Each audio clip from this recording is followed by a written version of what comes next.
batuk berdahak, batuk kering, batuk rejan, batuk menahun sembuh dengan campuran ini.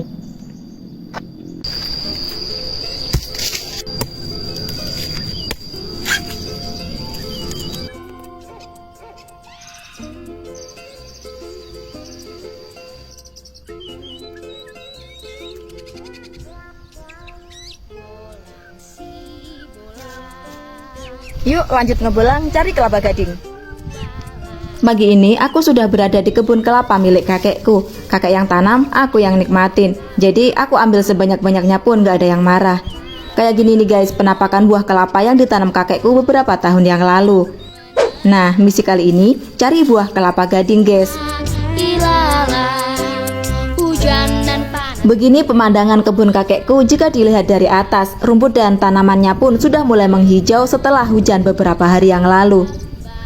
Setelah beberapa menit pencarian kelapa gading, akhirnya saya nemu kelapa gading guys. Tuh. Mari kita panjat. Tanpa pikir panjang lagi, aku langsung panjat. Kayak gini nih guys penampakan pohon kelapa gading. Meski nggak terlalu tinggi, jadi aku harus hati-hati. Jika gegabah bisa-bisa terjatuh.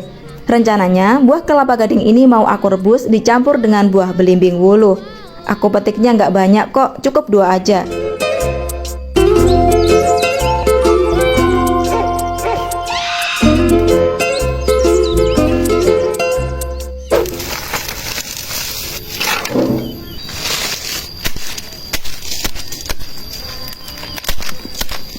Nah, cara pertama seperti ini. Cuci bersih dahulu belimbing wuluh, kemudian iris tipis-tipis. Untuk belimbing wuluhnya tadi aku bawa dari rumah.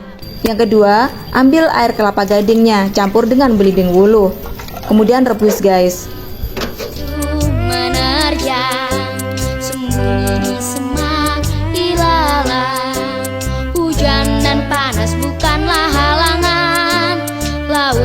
Tunggu kira-kira 5-10 menit saja.